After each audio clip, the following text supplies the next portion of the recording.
Ok, voilà. Moi, j'enregistre. Recording in progress. Ok, voilà.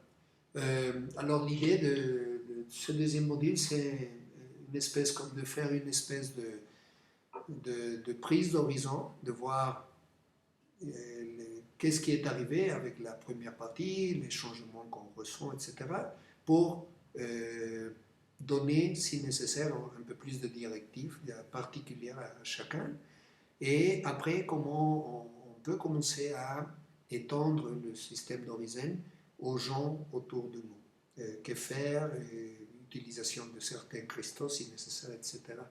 Alors, après qu'on ait peut-être que fini Surhomme et le Cosmos, que vous aurez déjà, j'espère que quelques mois, normalement l'idée c'est au moins 3 mois d'implémenter un système, et Carden nous dit que normalement en réalité ça vient à s'étendre à 6 mois, parce que les gens ne parviennent pas d'un jour à l'autre à faire tout, sinon que petit à petit ils commencent à conquérir des espaces et des coutumes et tout ça, et normalement c'est plutôt 6 mois. Alors peut-être que vers la fin de l'année, on pourra faire le deuxième niveau d'Horizon et on aura comme ça plus de bases et plus d'éléments pour profiter plus de la connaissance et comment commencer à le faire pour les autres.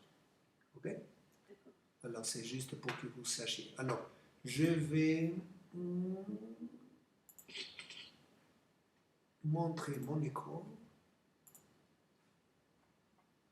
Et voilà, vous le voyez? Ok.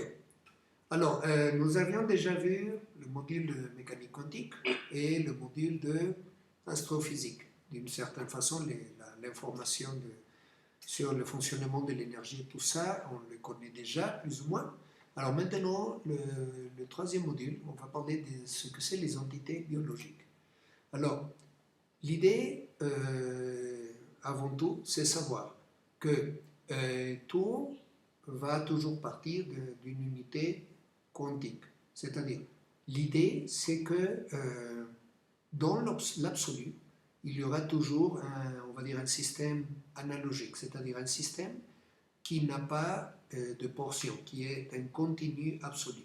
Mais il y aura toujours un moment où ce système absolu, il devient quantisé. C'est la grande découverte que nous avons faite avec Max Planck, que à un certain moment, en arrivant à un certain moment dans le micro-niveau, il y a un point où cet absolu, il se transforme en quelque chose de quantisable. C'est-à-dire, l'absolu, on peut l'associer avec un infini total, un infini absolu et méconnaissable, mais soudain, il devient fini, même si c'est un chiffre gigantesque, mais c'est quand même un chiffre. Et ça nous donne la possibilité de commencer à faire des choses avec ça. Et le résultat, par exemple, ça a été la physique quantique, la mécanique quantique et tout le développement du dernier siècle qui nous ont permis d'arriver jusqu'au moment où nous sommes arrivés. Alors on va voir que ça arrive en réalité dans n'importe quel domaine qu'on considère. Alors, maintenant je vais commencer à parler de cette partie. Savoir que dans toute entité biologique, il n'y a pas non seulement ce phénomène qu'en réalité personne ne peut expliquer, qui est le phénomène de quelque chose qui est vivante. Mais en fin de compte, on trouve qu'il y a des choses vivantes. Il y a des animaux, des plantes et évidemment des humains qui sont vivants. Alors ce qu'on doit savoir, c'est que tout élément biologique est toujours contrôlé depuis ce qu'on appelle un système maître-recteur. C'est un programme où, en réalité, un groupe de programmes qui est, dans le cas de l'être humain, il est situé à la hauteur du cerveau supérieur dans le corps dur. Il se forme par l'enregistrement sur 3 feuilles de plasma, c'est-à-dire ce n'est pas une entité matérielle. On verra après que dans l'existence de de ce qu'on appelle les différentes dimensions, les différents espaces-temps, il y a une particularité spéciale dans la dimension dans laquelle nous nous trouvons. La dimension dans laquelle nous nous trouvons, Gardner la désigne comme la dimension numéro 3. Et il nous explique que notre dimension, elle est en une très très étroite relation avec la quatrième dimension, ce que lui il appelle la quatrième dimension. Cette relation est si étroite que pour toute particule que tu puisses considérer dans notre dimension ou bien dans la quatrième dimension, il y aura toujours une relation 1 à 1 entre la troisième et la quatrième dimension. On verra ça après, il y a tout un module qui est à peu près dédié à ça. Mais pour l'instant, ce que je veux dire, c'est ce que notre physique appelle l'antimatière. Gardner nous explique ce que vous appelez l'antimatière, c'est en fait la matière, les choses qui existent dans la quatrième dimension. Et ce qui arrive, c'est que ces deux dimensions sont en permanence dans une interrelation à travers l'éther. Alors, l'éther, il donne naissance à ce qu'on appelle le monde de l'énergie. On a vu dans le module de mécanique quantique qu'à un moment donné, l'éther, il donne naissance à ce qu'eux, ils appellent le parton. À mon avis, le parton, c'est ce que Nassim désigne l'oscillateur de Planck. Alors, à un moment donné, on a les partons. Les partons, ils commencent à se grouper par milliards et ils donnent naissance au quanta, qui, Gardner explique, c'est la plus petite unité d'utilisation pratique qu'on puisse trouver. Et c'est le quanta. Alors, le quanta, il aura une relation. Il y a une relation entre le quanta comme un groupement de partons et d'autres partons qui vont être en train de jouer, on va dire, de danser autour de ce quanta. Alors, ce qui arrive, c'est qu'il y a un phénomène qui s'appelle le phénomène d'onde particules.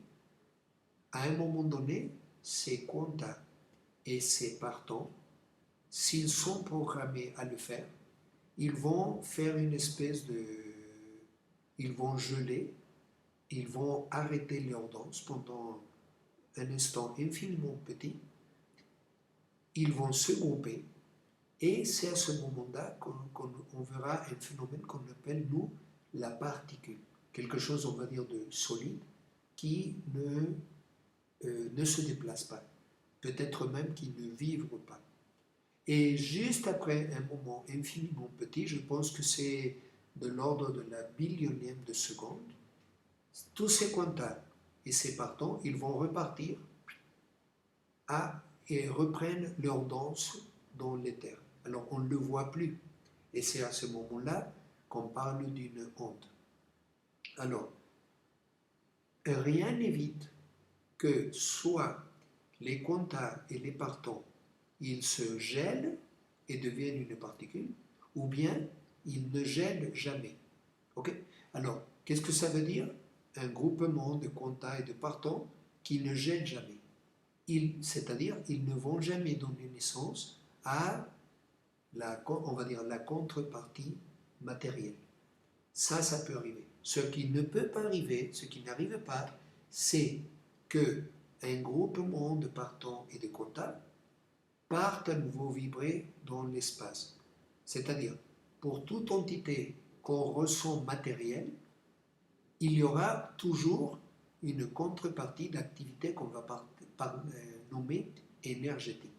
Mais dans l'autre sens, ça peut arriver différent. On peut avoir un phénomène purement énergétique qui n'aboutit jamais à un processus, à un phénomène matériel. Il reste tout le temps dans seulement le domaine vibratoire. Alors Gardner nous explique, le corps de l'être humain a beaucoup d'éléments qui évidemment sont matériels, que tu détectes avec tes sens et avec ta technologie. Mais il y a des éléments qui sont purement énergétiques, qui ne donnent pas naissance à quelque chose de matériel.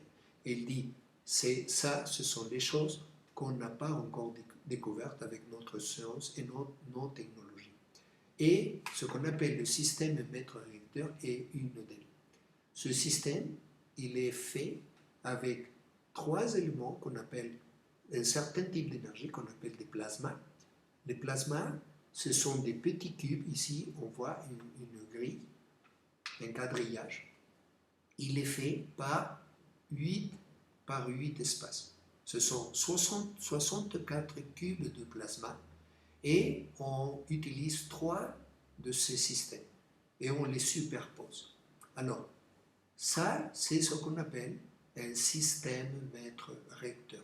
On va dire que c'est comme le système opératif maître de tout le corps humain et même de l'être humain comme soi. Cette triple grille interagit avec le corps biologique. Elle interagit, elle ne donne pas naissance à quelque chose de matériel. Elle n'est pas une partie du cerveau. Elle coïncide avec la base du cerveau, mais elle n'existe pas au niveau biologique. Mais ce qu'elle fait, c'est qu'elle interagit continuellement pour contrôler la biologie. Comment le fait-elle? Avec des molécules de globuline bêta-sérique.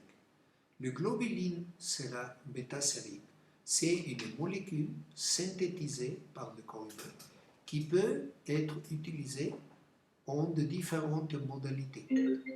Une, c'est comme un anticorps.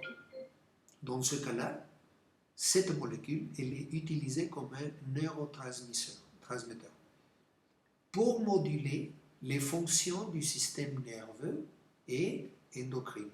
Et s'il a la capacité de moduler les fonctions du système nerveux et du système endocrine, en réalité, il a la capacité de moduler et de contrôler toute la biologie.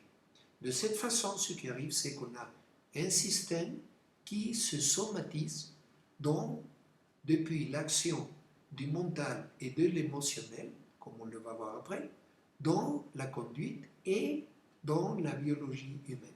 Alors, le premier élément à savoir, c'est que toute entité biologique, elle est non seulement vivante, mais elle a un système recteur. Alors, ce système recteur, ce système maître, il est composé de 3 éléments principaux, qui est un programme maître, un modèle de métabolisme et un modèle de conduite. Alors, on a le programme base, le programme central, qui en réalité, on va le voir presque à la fin du cours.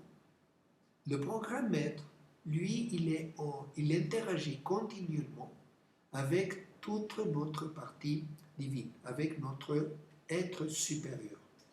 Et lui, il contrôle et il interagit avec 2 systèmes principaux, le modèle de métabolisme et le modèle de conduite. C'est-à-dire, le métabolisme du corps humain, ce n'est pas quelque chose purement de chimique, que si tu joins ce composant à ce composant, ça arrive ceci. Non, ça c'est contrôlé, c'est régi depuis le corps d'énergie, à travers un modèle de métabolisme. Et ce qui est important à savoir, c'est qu'il y a cette relation importante, que le système maître, il interagit via la globuline bêta-sérique avec ce système biologique et ce système de métabolisme. Alors, et dans ce système maître, qu'est-ce qui arrive? C'est qu'il y a l'action du mental et de l'émotionnel. Alors, tout s'enchevêtre et finalement, tout finit dans un consensus pour indiquer comment on va moduler la fonction de la globuline qui va partir comme un neurotransmetteur dans tout le système nerveux et le système endocrine. C'est pour ça que dans les 30-40 dernières années, évidemment, la psychologie, la biologie, etc., a fait d'énormes découvertes dans le domaine de savoir comment le mental, l'attitude des gens, comment il y a une interrelation entre le type d'émotion qu'on a et le fonctionnement du corps, parce que tout est relié. C'est ça l'idée d'un système holographique. Holographique, ça veut dire une totalité, c'est-à-dire des phénomènes qui arrivent dans un certain domaine, ils vont se répéter à nouveau dans tous les autres domaines, jusqu'à niveau cellulaire et même à niveau moléculaire et même à niveau atomique. C'est un grand tout où tout est relié, il est enchevêtré. Alors ça, c'est les premiers éléments de comment est-ce que ça arrive, quel est le mécanisme par lequel ça arrive. Alors, le programme maître, lui, il contient tous les ordres pour effectuer la gestation d'un être humain, le développement, la croissance, la reproduction et même la maintenance de l'entité biologique. C'est-à-dire, depuis le moment de la conception, depuis le moment qu'un spermatozoïde a fécondé une ovule, c'est, Kardec m'explique, c'est 40 heures maximum jusqu'à 48 heures après, ça peut être même dans les premières 24 heures de la conception, déjà l'être divin, il dépose à l'intérieur de la dame, de la femme, un programme maître. Et ce programme maître, c'est lui qui, à travers tout ça, à travers ces plasmas, il va commencer à provoquer, effectivement, le premier pas, la gestation d'un être nouveau, d'un être humain nouveau. C'est-à-dire, on peut avoir la fécondation d'un ovule, mais si le programme maître n'est pas instauré, la fécondation, elle ne va aboutir à rien. Il va pas y avoir une gestation.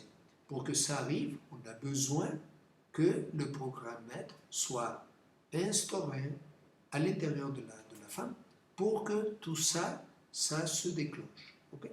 Et après ça, c'est lui qui gère le développement, la croissance, la reproduction, etc.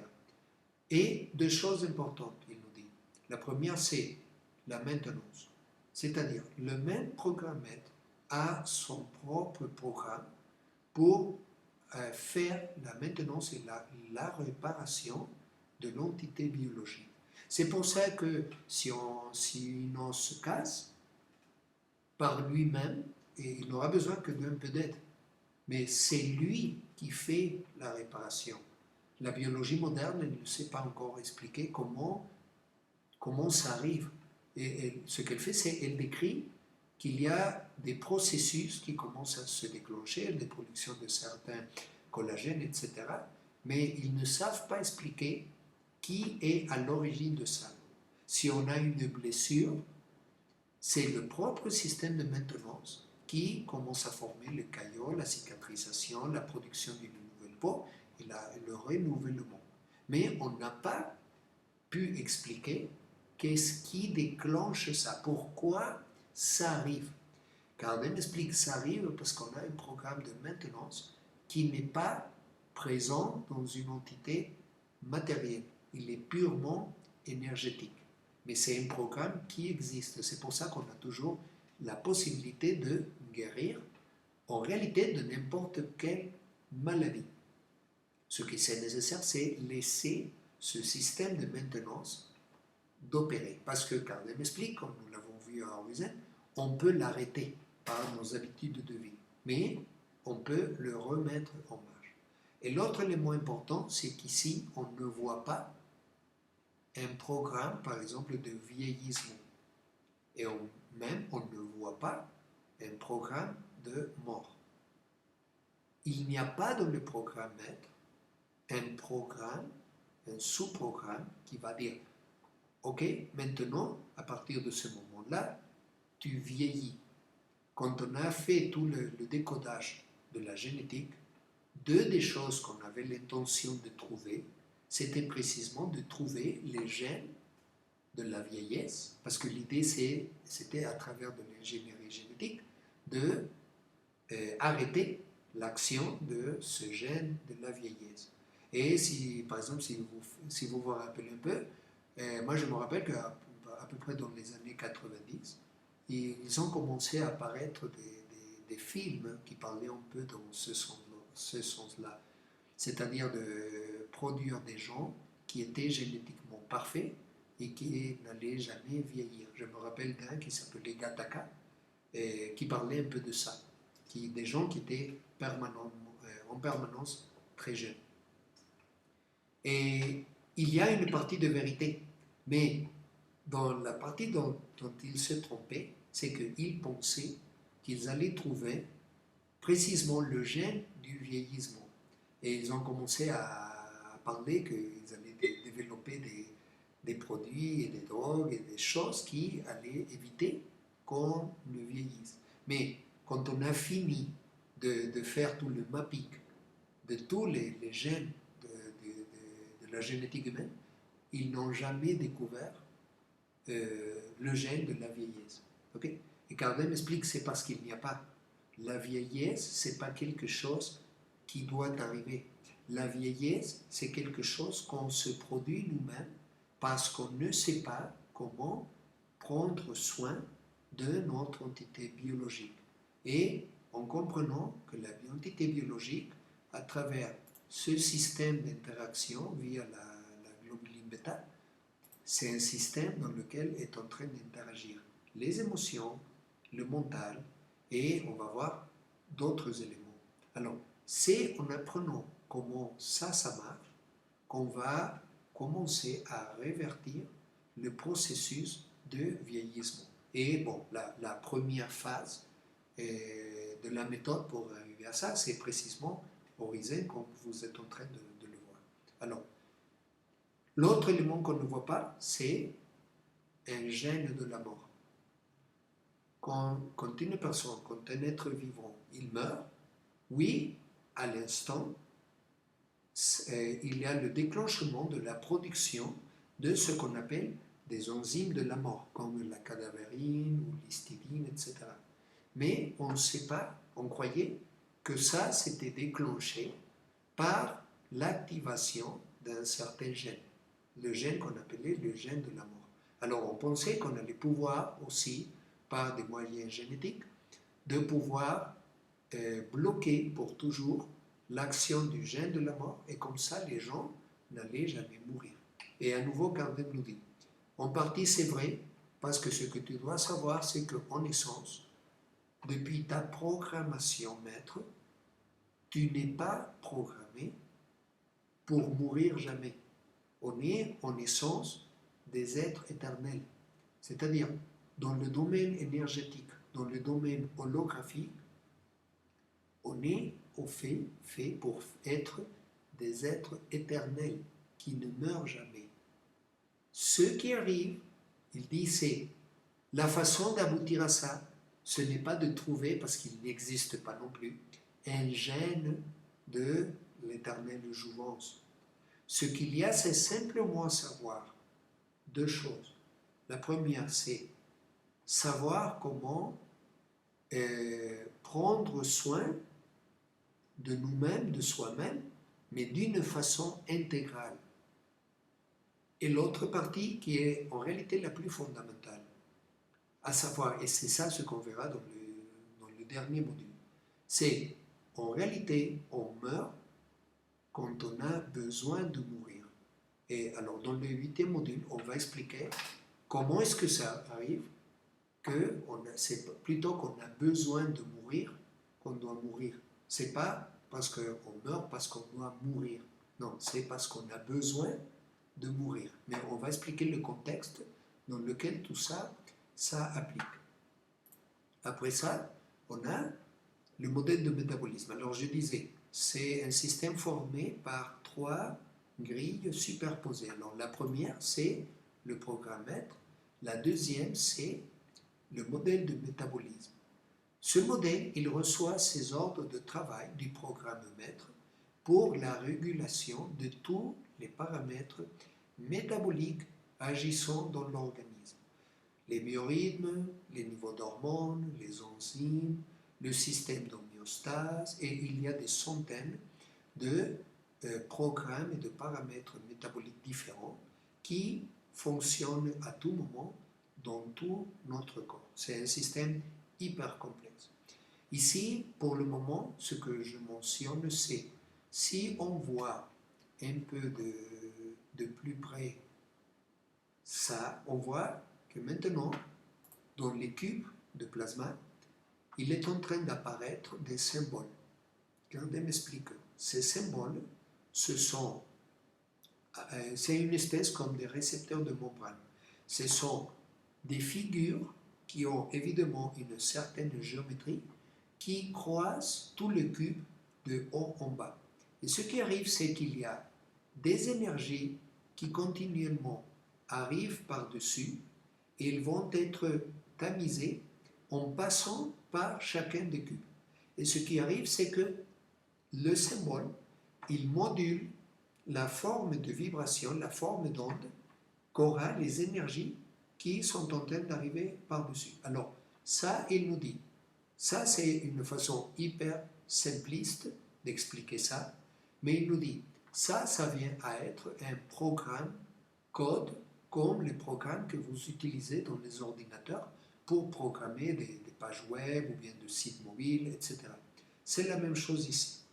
Le système, il travaille en prenant des courants d'énergie et les transformant par un processus qu'il dit c'est éminemment géométrique. Alors évidemment, il dit, quand vous voyez que de plus en plus on parle de géométrie de l'espace, comme fait Nassim, de géométrie sacrée, comme fait par exemple Druck, Valo, Melchizedek, etc., il dit, vous êtes sur la voie correcte, parce que c'est un processus qui devient biophysique, qui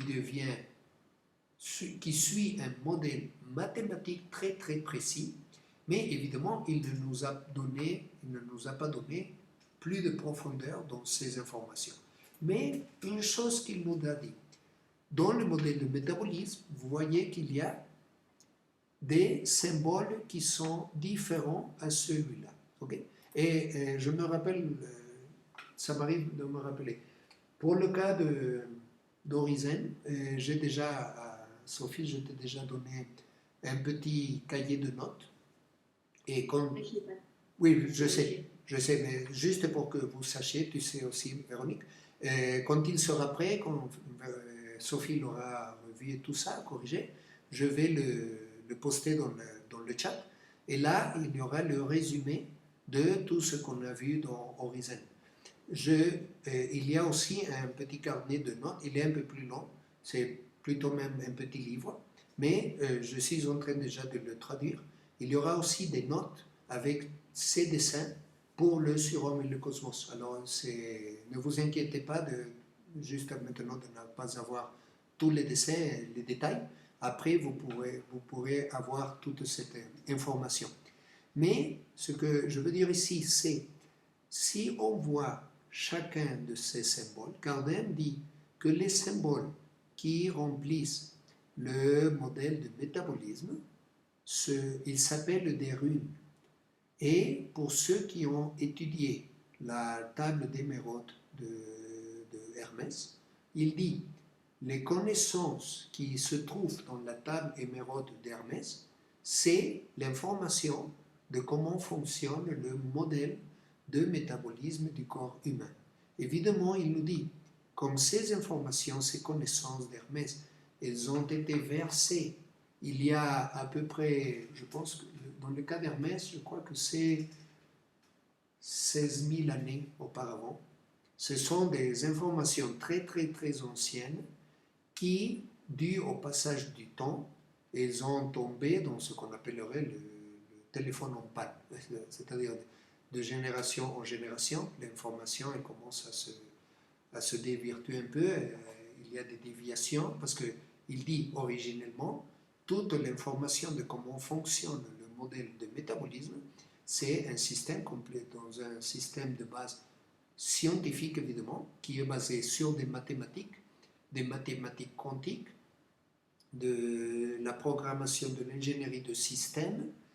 Et alors c'est un système vraiment très très complexe. On doit avoir la connaissance universelle pour vraiment comprendre. Alors évidemment, au passage des siècles, quand cette information elle est passée de main en main, les gens qui les avaient, ce n'étaient pas des gens en éveil, ils n'étaient pas en éveil de la conscience. C'était des humains comme nous qui, à nouveau, avaient sa conscience bloquée.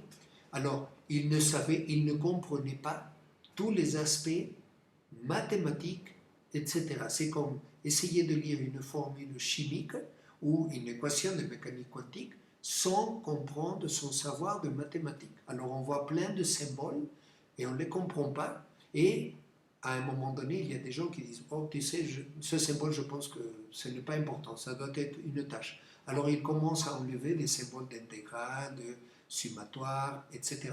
Et évidemment, à un moment donné, tout se dégrade. Okay? Mais ce qu'il nous dit, c'est ce que vous trouvez sur les enseignements de la table émeraldine, la table émeraude, ce sont des enseignements qui sont cryptés, parce que c'est ça notre aspect. Non seulement il y a des informations qui doivent se perdre, mais aussi elles deviennent cryptées. Pourquoi?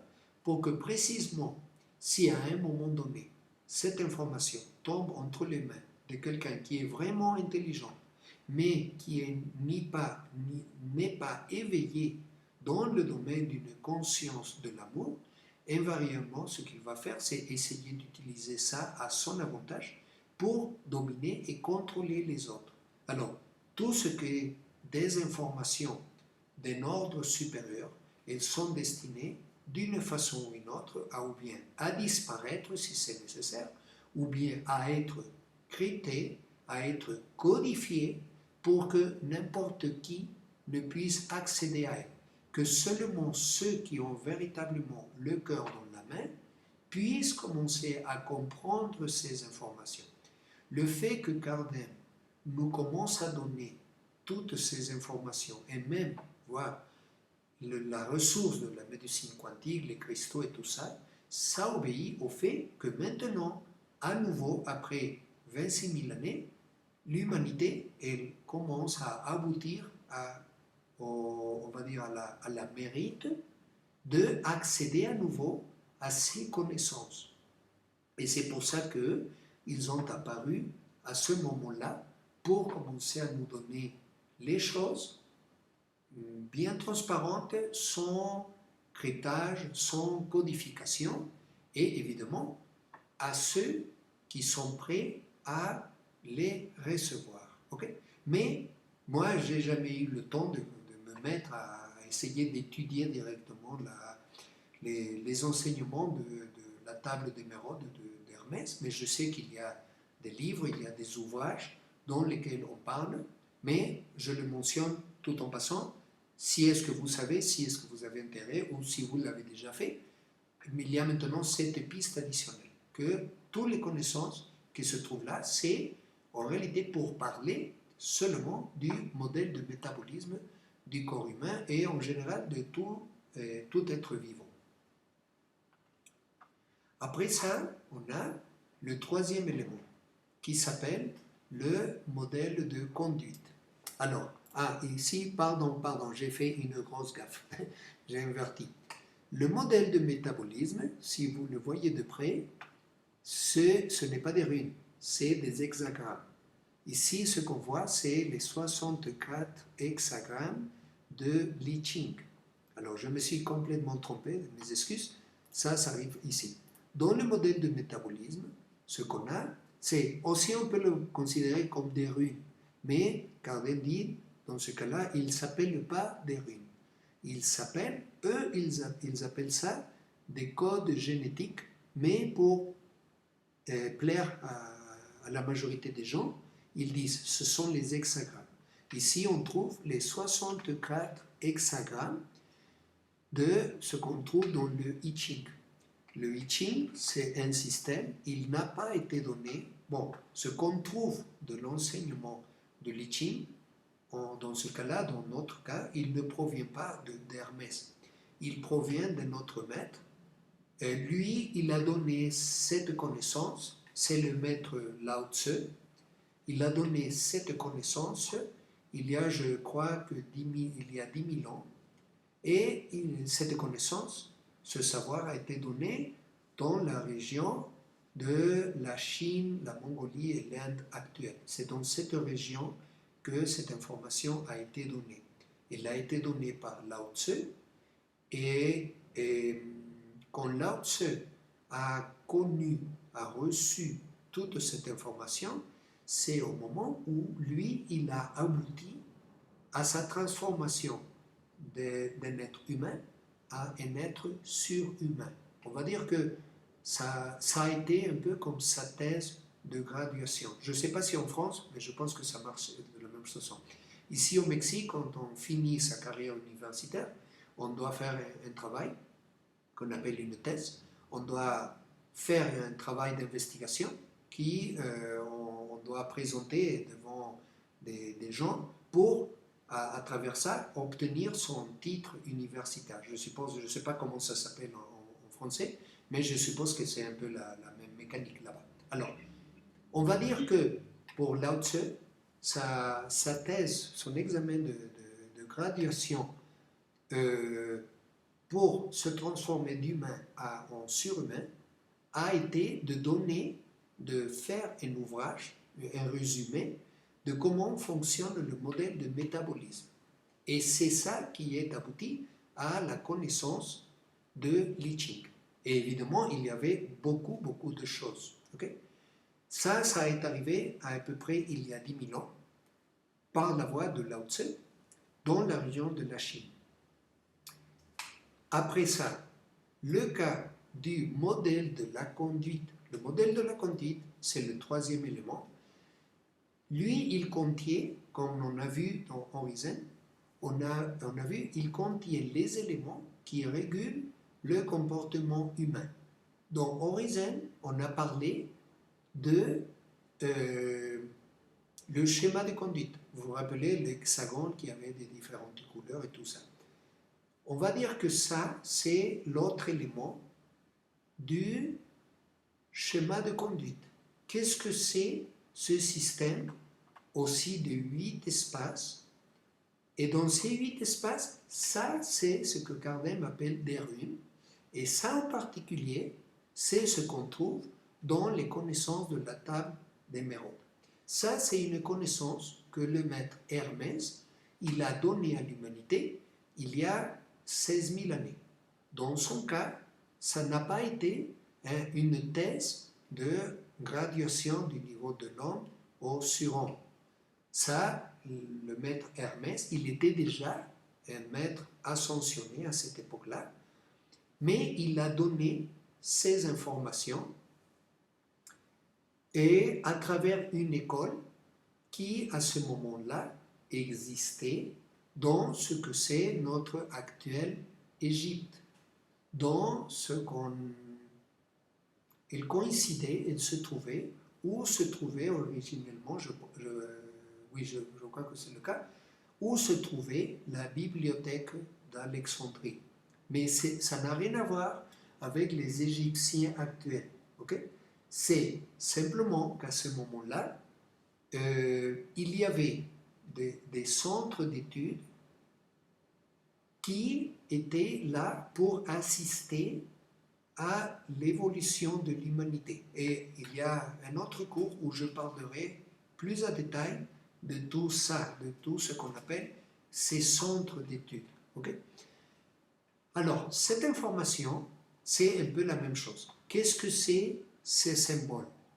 Ces symboles sont, on va dire, comme des espèces de lettres de l'alphabet qui sont utilisées pour pouvoir générer des programmes, mais dans ce cas-là, des programmes de conduite.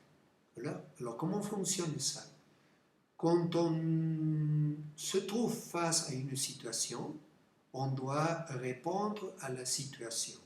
Alors, comme on a vu en Orizen, la façon comme ça marche, c'est on se trouve face à une nouvelle situation et on cherche des référentiels qui normalement sont notre père et notre mère, qui vont nous dire tu dois faire ça ou tu ne dois pas faire ça.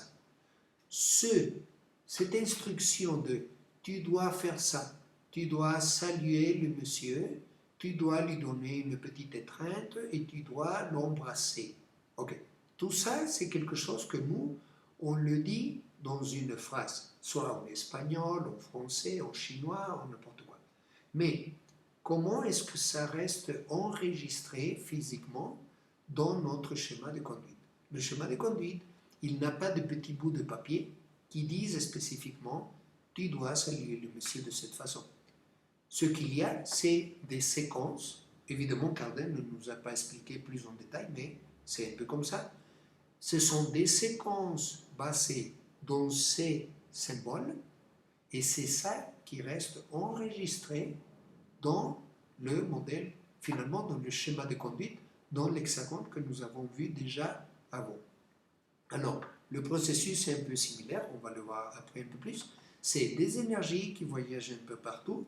Ces énergies, elles rentrent à travers la rue, ils la traversent, et l'énergie, elle devient modulée par la forme du symbole. Ok? Et oui, après on pourra parler un peu de ça. De loin, on peut voir par exemple on trouve ici le symbole de la swastique nazie.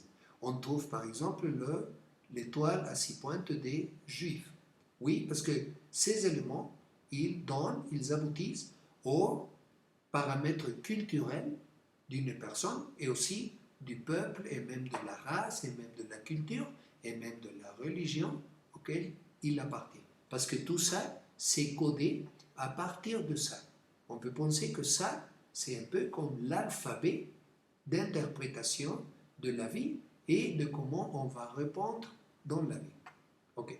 Et par exemple, le yantra que vous allez recevoir dans quelques jours, c'est à ce niveau-là qu'il travaille pour commencer à corriger les aspects négatifs, les aspects non agréables qu'on ne désire pas de notre conduite. Ok, maintenant on va parler de ce qu'on fait la biologie. Qu'est-ce que ça fait que quelque chose soit organique, qu'il soit biologique? Alors, ici on parle de ce qu'on appelle, Carden appelle un modèle génétique. Alors, Carden nous dit, de même qu'avec le monde de l'énergie, au niveau biologique, ce sera la même histoire. Tout commence avec un quanta, mais ici on va parler d'un quanta génétique, c'est-à-dire le plus petit élément existant qu'on peut considérer comme un élément de type biologique. Et pour parler de quelque chose de biologique, on a besoin de parler de quelque chose qui a une capacité génétique. Qu'est-ce qu'une capacité génétique? C'est un élément qui a la capacité de se reproduire, de croître et de faire sa propre, on va dire sa propre évolution d'existence pendant un certain moment. C'est ça la base de quelque chose de génétique, c'est-à-dire quelque chose qui génère. Par exemple, dans le Kybalion, dans l'hermétisme, on parle qu'il existe le principe de la genèse, du genre, c'est-à-dire la capacité de générer, de produire à partir d'une semence, de produire quelque chose de plus. Et ça fonctionne dans tous les niveaux de la création. Alors ici, on parle de ça. Le premier bloc, c'est ce qu'on appelle le quanta génétique. Dans le cas humain en particulier, comment il se forme? Il commence avec 1200 quanta d'énergie qui vont s'organiser d'une certaine façon. Ils vont être organisés par qui? Par le programme maître pour donner naissance à ce qu'on va appeler un mini-système biologique. Ces 1200 quantas, ils vont s'utiliser de la façon suivante. On va commencer avec 100 quantas de type coercitif, c'est-à-dire ils sont jaunes. Ces 100 quantas jaunes, ils vont former deux anneaux de 50 quantas chacun. Alors on commence avec 2 anneaux de couleur jaune. Après on prend autres 100 contacts, mais eux ils sont de type distanceur, c'est-à-dire ce sont d'énergie orange qui vont former 2 cercles aussi de 50 chacun, mais la différence ici, c'est qu'ils vont être en intersection. Moi, je suppose que j'ai jamais eu l'occasion de demander ça à Marla, mais en géométrie sacrée, quand on parle de la Vesica Piscis, je vois ce même symbole. Alors moi, je pense que le symbole de la Vesica Piscis, en réalité, c'est ça. C'est 2 cercles de ces contacts qui vont faire quelque chose. Ils vont accomplir une certaine fonction. Alors, ce qui arrive après, c'est que le champ, parce que on doit se rappeler, c'est chacun de ces sphères, ce sont des contacts, c'est-à-dire des systèmes de milliards de partants qui sont formés à leur tour par des tétraèdres, et tout ça vibre et se mouve dans l'éther. Alors il crée un système vibratoire dans tout l'éther. Alors, ce système vibratoire, comme l'éther c'est une constante gravitationnelle, ce système vibratoire, ce qu'il provoque, c'est l'apparition d'un champ magnétique tout autour d'eux. Alors, ce qui arrive, c'est que le champ de ces anneaux va à leur tour capturer encore plus de quanta à l'intérieur et il va momentanément les comprimer. Il va comprimer leur champ pour donner naissance à 2 nouvelles structures. Alors, on a l'anneau orange qui, lui, il prend des quantas et il les organise dans cette géométrie. Il y a le quanta jaune, il va prendre aussi, il va attraper des quantas et il va leur faire adopter une forme de triangle. Chacune de ces structures, Cardem les nomme de la façon suivante: cyto-embryon primaire et cyto-embryon secondaire.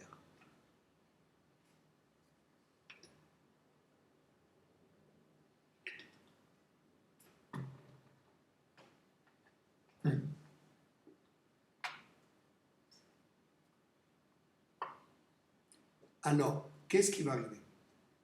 Ces 2 messieurs, ils vont interagir pour maintenant former, donner naissance à un système dynamique en mouvement. Ce qui arrive, c'est le suivant.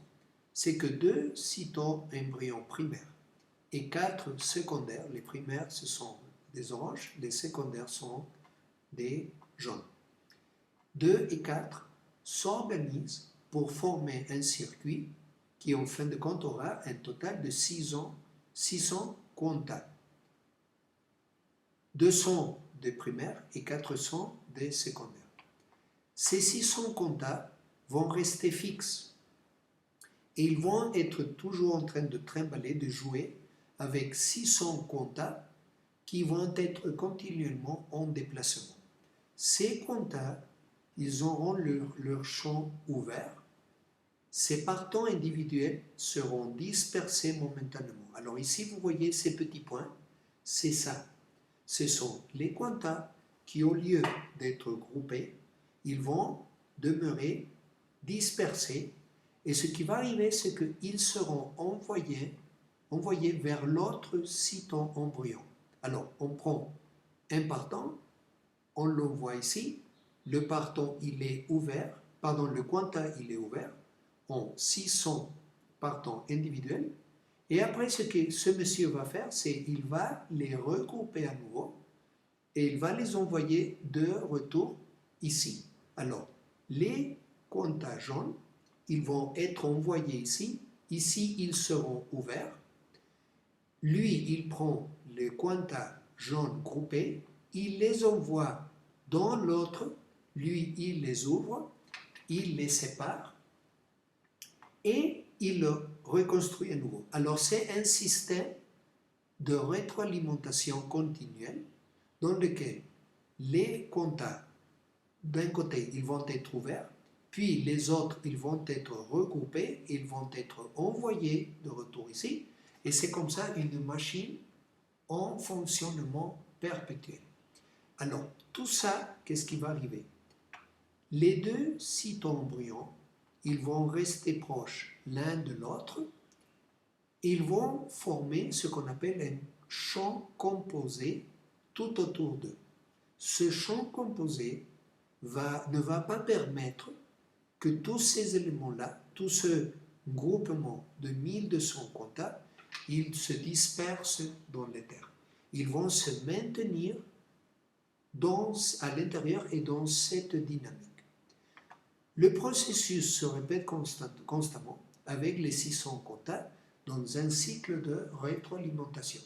Et ce qui arrive, Kardec m'explique, c'est on doit penser que tout ça est en train d'arriver à l'intérieur du corps humain, à l'intérieur de n'importe quelle entité biologique.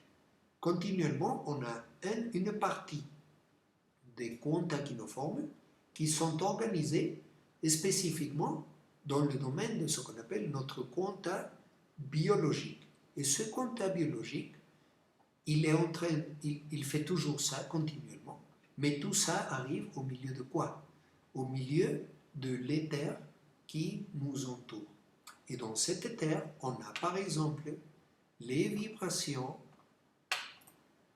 qui sont en train d'arriver dans notre mental, dans notre émotionnel, dans notre corps physique, dans notre environnement.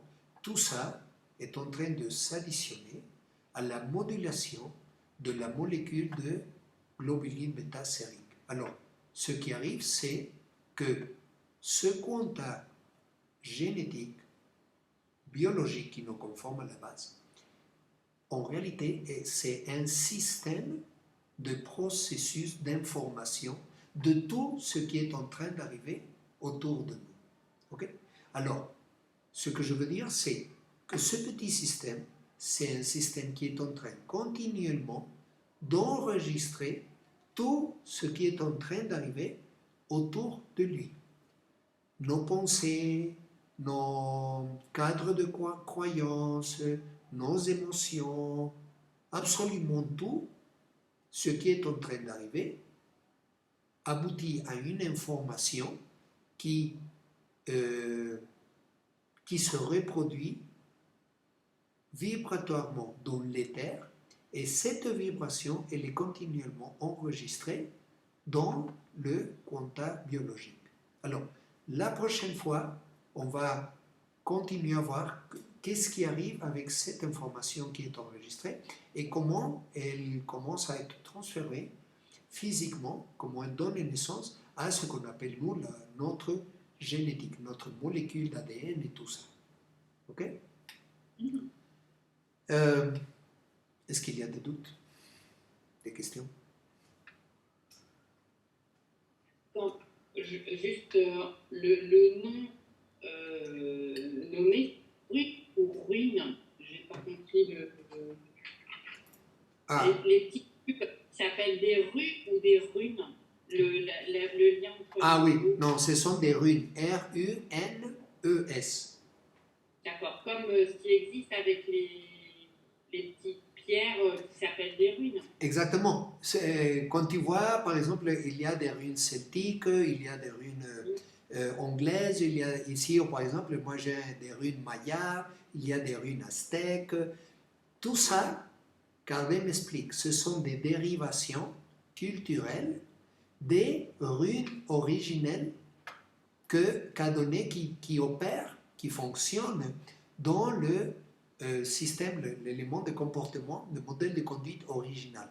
Toutes ces runes, ce sont des dérivations de ça. C'est, on va dire, une espèce comme la langue mère, et après on a eu des sous-langues qui s'adaptent aux traits culturels des différents peuples. C'est pour ça que dans tous les peuples anciens, on trouve des systèmes qui, au bout des siècles, sont devenus seulement des systèmes divinatoires. Mais en réalité, c'est beaucoup plus profond. On peut faire beaucoup plus de choses avec ça, parce qu'on est en train de parler de toute la base de la psychologie humaine. Okay? Mais oui, ça provient de là. quand tu as parlé de la quatrième dimension en disant qu'il y avait une, donc c'était ce qu'on appelait l'antimatière, Ah, donc ça veut dire que troisième et quatrième dimension sont deux dimensions miroirs qui ne peuvent fonctionner que l'une avec l'autre. C'est ça que ça veut dire. non, complètement, pas tout à fait. Il y a des éléments miroirs entre les deux dimensions, mais en réalité, les deux dimensions sont indépendantes. Il y a des choses qui arrivent dans cette dimension et il y a des choses différentes qui arrivent dans la quatrième dimension.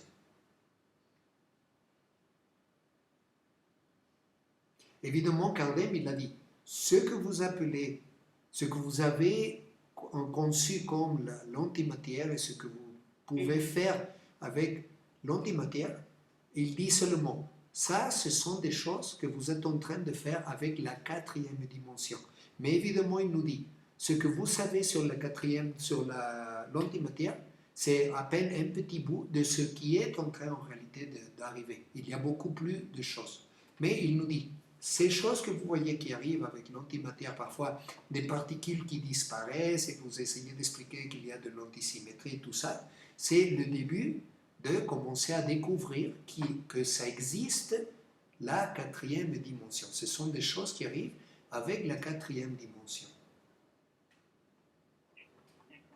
Est-ce que ça veut dire que la fameuse équation en disant x fois 1 sur x égale 1, c'est vraiment l'équation fondamentale par rapport justement à la polarité de l'univers? Est-ce qu'à ce moment-là, je peux la traduire en disant la quatrième dimension intègre tout ça et d'autres choses, et qu'une partie qui est en résonance entre la quatrième et la troisième a donné naissance donc à un espace polarisé qui, en finale, arrive à produire ce que l'on perçoit comme étant de la matière, mais que l'enchaînement de ces dimensions dans ce sens-là, quand tu descends, tu as à chaque fois des dimensions de plus en plus petites vers la matière ou de plus en plus grandes vers l'énergie. Est-ce que ça revient un peu ça en termes de logique globale d'enchaînement? Ok. Non, pas tout à fait. Je ne sais pas, je ne connais pas en détail tout ce que tu expliques. Mais si l'équation que tu m'as dit au début, c'est une équation qui a été déjà démontrée, alors oui, ça, c'est une partie de le détail mathématique de comment arrive une part de l'interaction qu'on sait nécessaire entre la troisième dimension et la quatrième dimension. Mais ici, dans le domaine dont on touche ici, c'est quand on est en train de parler de quatrième dimension, on est en train de parler d'un espace-temps indépendant de l'espace-temps dans lequel nous nous trouvons. Et le fait que je l'appelle troisième dimension, c'est simplement parce que Kardec nous dit, nous l'appelons comme ça. Nous appelons cet espace-temps dans lequel on se perçoit et dans lequel on voit ce qu'à ce jour on connaît comme réel, comme matériel, eux, ils disent ça, c'est la dimension que nous appelons la troisième dimension. Et il y a une dimension parallèle, complètement indépendante, que nous appelons ça la quatrième dimension. Mais après, on verra que dans le cas, parce qu'il y a plusieurs espaces-temps, il y a différentes dimensions. Et en particulier, ce que nous explique, c'est que dans le cas particulier de la troisième dimension, il y a une interaction avec la quatrième dimension. C'est une interaction qui n'arrive pas avec les autres dimensions. Ça arrive seulement à ce qu'on sait à ce jour de la part de Kardec, c'est il y a une interaction entre la troisième et la quatrième dimension pour maintenir la perdurabilité des choses qui existent dans la troisième dimension. Et que l'espace de la quatrième dimension est polarisé par l'existence de la troisième dimension, je ne saurais pas très bien le dire. Peut-être que quand nous verrons le module des espaces parallèles d'existence, et on parlera de ce qu'il nous a donné sur le thème de l'onde de particules, peut-être que tu pourras me rappeler cette question et peut-être qu'on pourra définir un peu plus ce dont tu m'as parlé. Je pense qu'il y a des choses qui sont oui, mais je pense qu'il y a d'autres choses qui sont plutôt non dans ce que tu demandes. Ok? Et sinon, là, quand tu faisais le schéma à la fin des deux groupes de quantas organisés donc, qui se mettent en résonance permanente, ça me fait penser à la physique, à ce qu'on appelle les ondes stationnaires. On appelle quoi? Les ondes stationnaires, où en fait, c'est un système électromagnétique qui produit toujours le même schéma de synthèse. Et comme tu as expliqué là qu'en fait, il y en a deux qui restent en permanence en résonance et qui produisent toujours ce qui est représenté sous forme d'un 8 qui les enveloppe. Ça me fait penser à un système d'ondes stationnaires, en effet, qui devient stable, mais qui est en train de vibrer. Oui, exactement. Ça finit par former, à créer une onde stationnaire. Ok? On va dire, c'est une onde stationnaire, mais en réalité, c'est une onde stationnaire qui change tout le temps. Pourquoi? Oui, parce que c'est réellement comme ça qu'est définie une onde stationnaire en physique. C'est que c'est un équilibre dynamique, c'est en changement permanent, mais la vision qu'on en a à l'échelle de notre vue, on voit toujours la même chose, mais en fait, c'est toujours différent. Exactement, parce que ce système, il émerge, oui, il produit une onde stationnaire par tout ce processus, mais cette onde stationnaire, c'est un reflet de tout le champ d'information dans lequel elle est en train de se développer. Alors c'est pour ça que ça existe tous ces phénomènes de la mémoire cellulaire, les akashiques, l'épigénétique et tout ça. Parce que exactement, c'est des phénomènes d'ondes stationnaires qui sont tout le temps en train de se produire, mais qui sont en train aussi de reproduire l'état présent de tout un système, dans ce cas-là, de l'être humain.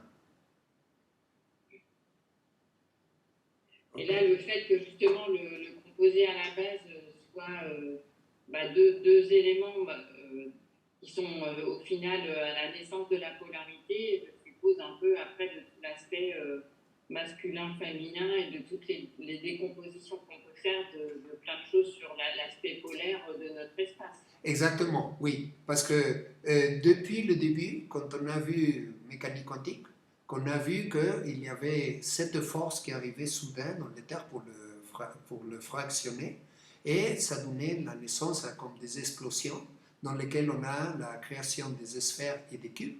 Et Kardec explique que c'est à ce moment-là, le fait qu'il existe des cubes et des sphères avec différentes masses d'attraction gravitationnelle et tout ça, que évidemment c'est de ce point-là que apparaît le phénomène, le principe d'une polarité, d'une dualité. Parce qu'il dit, la dualité, la polarité, elle est nécessaire pour que précisément ça existe un pôle ici, et que les choses commencent à se mettre en marche. Parce qu'avant ça, on parle d'un absolu, totalement absolu, qui même ne se déplace pas et ne se meut pas. Alors on ne sait pas ce qui arrive là. Mais du moment où il y a quelque chose qui fait apparaître un indice de polarité d'une façon ou d'une autre, alors là, c'est le déclenchement qui fait que tout ça, ça parvient à la réalité. Et oui, la réponse à ça, c'est oui. C'est à ce moment-là qu'apparaît le yin, le yang, le féminin, le masculin, le positif, le négatif, et toute la dualité. Et justement, cette notion de dualité, si notre univers existe fondamentalement basé sur cette dualité, on en déduit qu'il y a un univers dual.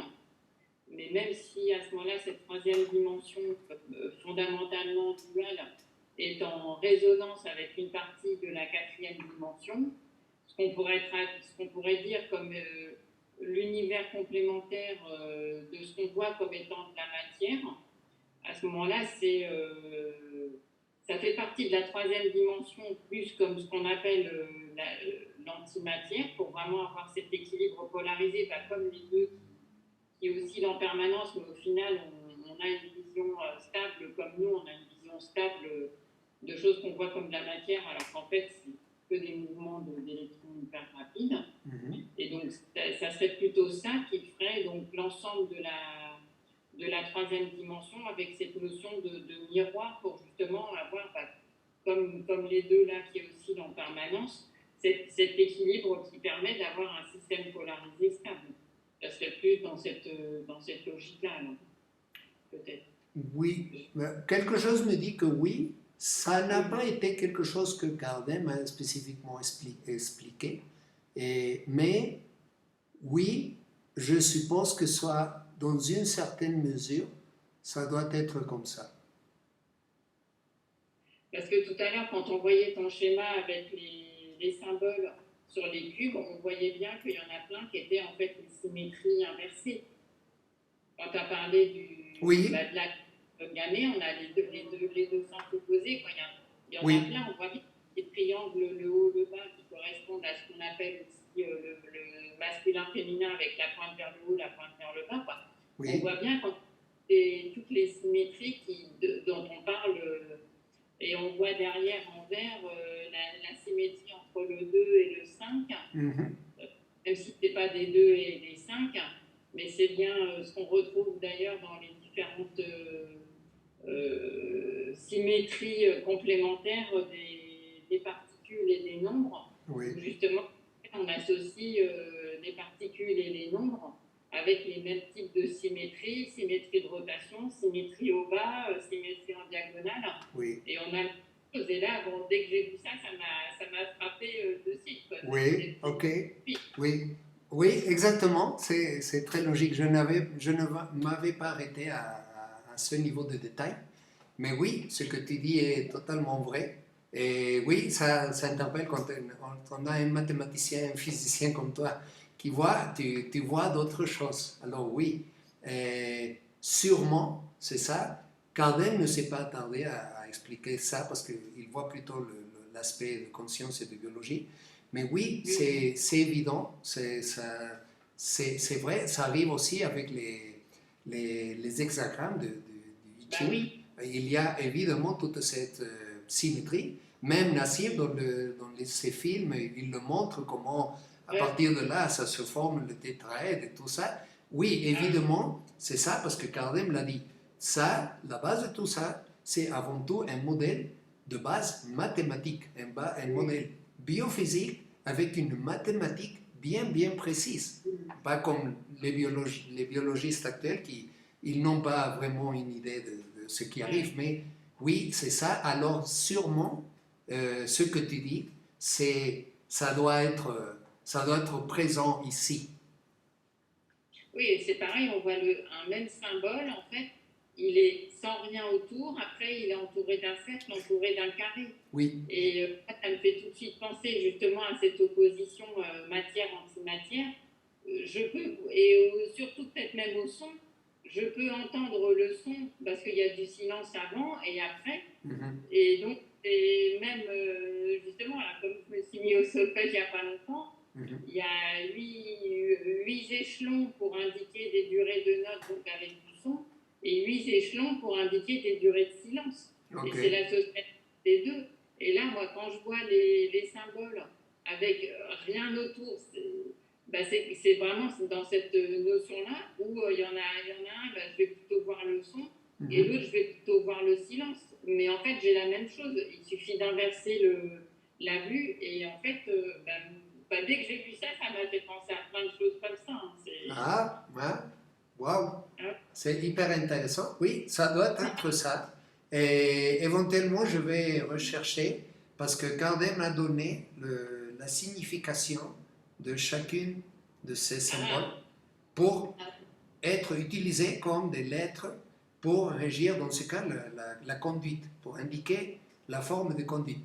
Alors, évidemment, oui, on commence à voir comment ça émerge, cette relation entre la mathématique et la conduite et la biologie, tout ça.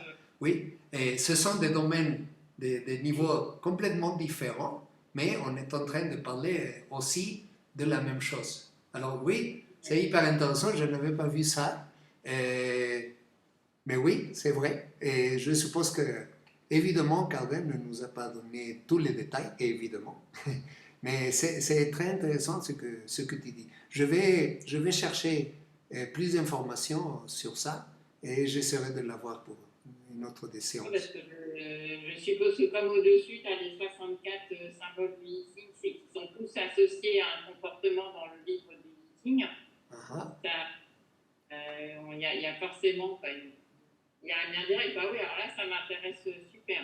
oui, oui, évidemment, oui. Oui, oui, Li Ching, maintenant ce qu'on sait, c'est que Li Ching, lui, ce qu'il il contrôle, c'est le métabolisme. Mais évidemment, dans ce modèle-là, les deux choses sont complètement enchevêtrées. Il n'y a pas tant de séparation entre eux. C'est pour ça, par exemple, que Hitler, il avait des maîtres en I Ching et il avait aussi des maîtres dans la table de Méroc. Et c'est comme ça qu'il décidait ses stratégies militaires. Et c'est pour ça qu'au début, il a eu tant de succès. Parce qu'il était, avec ça, on est en train de voir plus ou moins comme un système de prédiction de la conduite de ce que les autres vont faire. C'est pour ça qu'il était un génie militaire. Et je crois savoir, je ne suis pas si sûr de ça, mais je crois que dans le cas de Napoléon, à un certain moment, lui aussi, il a eu accès à un peu de cette information. C'est pour ça qu'au début, il a eu tant de succès dans ses victoires militaires. C'était une honte, c'était triste qu'il décidait de l'utiliser pour la guerre, mais c'est pour ça qu'ils ont eu tant de succès. Oui, oui. Oui. Bah, d'ailleurs, on le voit encore aujourd'hui, ne serait-ce que quand ils ont utilisé soi-disant une nouvelle hormone, et ils l'ont appelée la luciférase. Non, mais tu rigoles. Tu rigoles. Ah ouais, c'est vrai. Et quand tu cherches, oui, oui, oui. Et Oh. quand tu cherches 66 ou 666, t'as pas loin à chercher. Ah. Il y a longtemps, ils ont annoncé, je ne sais plus, tel résultat où ils annonçaient 34%. Et tout de suite, quand la personne a dit, mais vous savez pourquoi 34%? Bah non, calculez, vous allez voir, vous faites l'inverse, pas toujours pareil. Oh. Entre pourrait ou pas, bah, tu fais l'inverse, tu fais le complément et tu as la réponse. Ah. Okay. Ah non, non, mais il y a plein de trucs comme ça, et là, ils jouent énormément là-dessus. Et d'ailleurs, il y a une phrase qui dit, les symboles seront leur tête. Parce qu'en fait, un même symbole, c'est comme un outil, tu peux l'utiliser de manière complètement différente. Oui. Et là, il a massacré certains codes, mais qui, au départ, ne sont pas du tout associés à ça. Donc aujourd'hui, ça a mis ça, je dirais, dans la croyance des personnes, mais fondamentalement, ce symbole-là n'était pas associé à ça au départ. Et il y a toujours ces fameuses deux polarités où chaque symbole peut porter, entre guillemets, le plus et le moins. C'est ça qui est intéressant. Oui, oui, évidemment. Oui, parce qu'il y a une polarité présente, et dans cette polarité, évidemment, il y a le bien et le mal, la construction, la destruction, etc. Oui.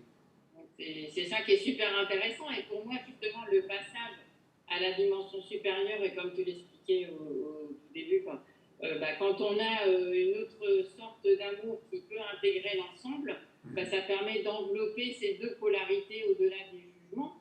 Et c'est là où, en effet, il se passe autre chose. Pour moi, ça fait des années que c'est évident que c'est ça qu'on a à faire. Donc là, oui, non, mais quand tu as annoncé plein de choses, ça m'a fait flasher sur plein de trucs. Waouh! Waouh, super intéressant. Merci, vraiment, je n'avais pas vu ça, mais c'est super intéressant.